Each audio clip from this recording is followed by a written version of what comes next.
Hello, good evening and welcome back to Andy's Cavern Boxing. How all doing tonight, guys?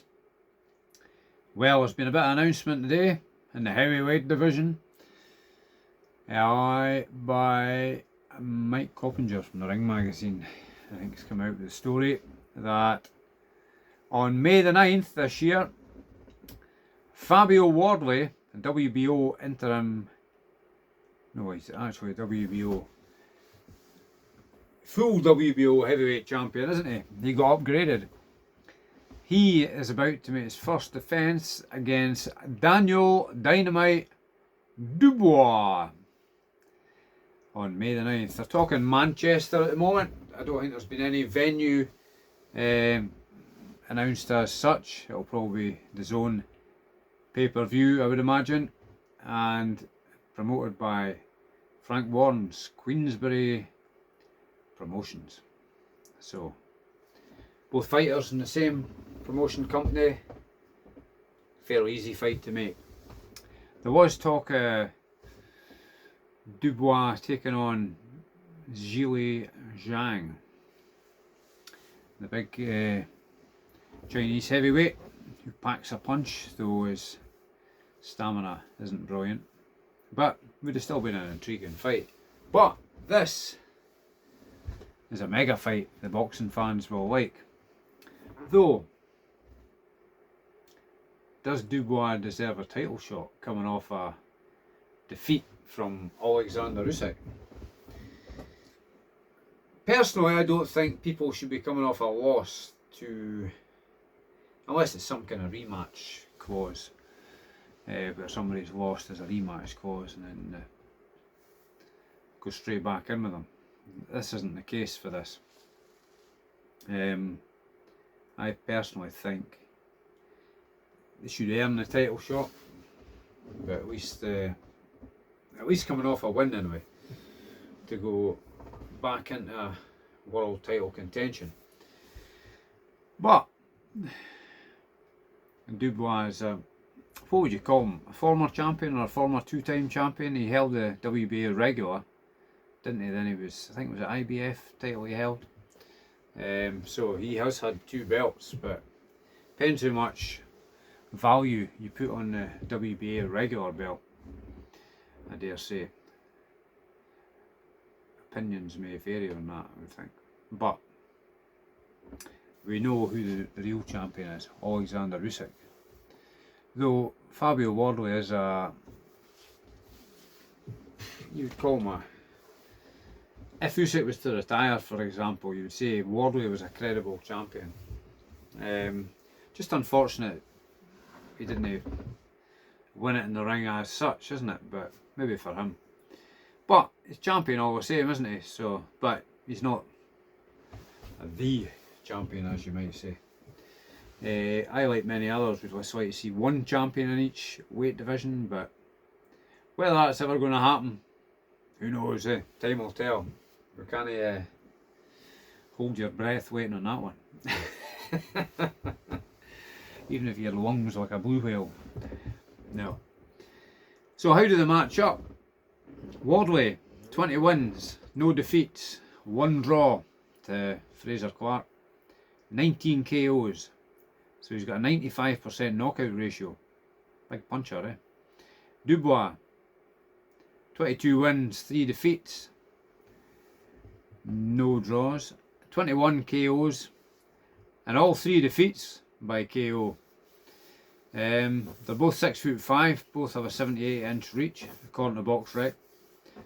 Wardley is actually older at 31 years age, and Dubois is 28 years age. So you've got two guys in their prime, two top guys, two big punchers. So both with a 95% knockout ratio. Wardley's got no amateur background. I think it's widely publicised that he had like 4 white collar fights, where I think Dubois had about 18 amateur fights, winning most of them. I can't remember exactly. Correct me if I'm wrong. I think he might have won 12 and lost 6 or something like that. Anyway, he's touted to be a top boxer from an early age, and he's he's got a decent record, and he's been matched tough. He's had a lot of top level fights, hasn't he? Wardley's kind of learning on the job, but there's something about Wardley. He's got an inner steel. You saw it against Hooney when he fought Hooney, and he was way behind in points, losing just about everything, and he still managed to pull out the bag late in the fight and ironed out Hooney. He can take a shot, he can be hurt, but he just seems to be more dangerous when he's hurt. A wee bit like Wilder that way. Though is he as big a puncher as Wilder? I don't know, he's got a decent dig in him. I would say he's probably is he as big a puncher as Dubois? Dubois is a big puncher. We saw that against Anthony Joshua and many other times. KO wins that he's got. So it's maybe a muchness power wise. I would say Dubois is probably the more skillful, kind of classical skillful boxer. Just with his background he's come from. Wardley's had 83 rounds in professional division. Dubois had 100, so there's not a lot in it, is there, really? That way inclined. Wardley improves every fight. And write him off at your peril, because he's going into fights and you think, he's maybe going to lose this one. He's maybe just a step too far, but he's always pulled out the bag. He was behind against Parker as well, and pulled out the bag there. Well, for me, as I said at the time, that was a controversial stoppage. That's my opinion. Many share it, some don't. But I wouldn't have minded seeing a rematch of Parker Wardley, but as we know, he's answering questions about a failed drug test for cocaine. I think it was trace of cocaine. So we'll see what happens, whether he gets cleared on that. A lot of talk over contamination, but there's nobody admits taking drugs, is there? And when they get caught, so who knows? I mean, he comes across as a clean-cut guy, but I don't know. Well, I do quite like Parker. He's always respectful. Wardley's always respectful too. The build-up's probably going to be fairly respectful. Dubois and Don Charles, who he's back with, were disrespectful towards Usyk, I thought, in the build-up to that, and didn't really get them anywhere, did it? So we'll wait and see. But this is a fight I'm looking forward to. I will do a prediction nearer the time. At the moment, my feeling is Wardley's got the biggest heart, and they're both big punchers. Could Wardley force Dubois to quit? I think he probably could. But this could be a fight anybody gets knocked out. This could be a fight where there's several knockdowns.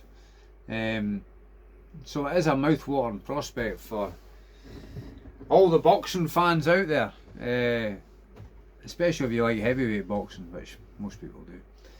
It's the blue ribbon division, as Adam Smith likes to bang on about.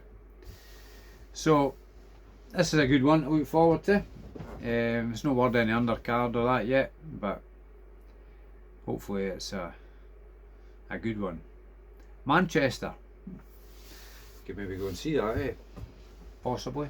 We'll see. Or I'll just watch it on the telly. We'll see nearer the time. That'd be good to go to, though. A world heavyweight title fight. Never been to one before. I've been to see Mike Tyson fight at Hampden years ago, but that wasn't a title fight against Lou Savaris. Though there was many good fights on that card, including Zab Judah versus Junior Witter, and Silvio Branco versus Robin Reed. A few others, can't just think off the top of my head, but it was weather like we're having it now. It was pouring rain from what I remember. We were in the cheap seats. The people in the expensive seats were running for the cheap seats when the rain came on. The benefit of not being rich. Yeah, so I think that's about it. On that, we'll look forward to that. May the 9th. That'll soon come round. We're halfway through February already, aren't we, just about? So, and don't forget our sponsors, Elite BM Services in Perth. You'll know by now, if you watch this channel, that if you've got a BMW, no matter what age it is, you want it service repaired, or any advice or that on it, give Ian and Simon a shout at Elite BM Services Perth. And if you've got an old car or an MOT fail or that you're needing rid of, and it's ready for the scrapyard in the sky, give Grant or Craig a shout at Perth Auto Recyclers. They're the boys to help you out. Best prices given. So there we are. Okie dokie, guys. That's all for tonight. And till the next time, it's good night to you and good night from me. Good night.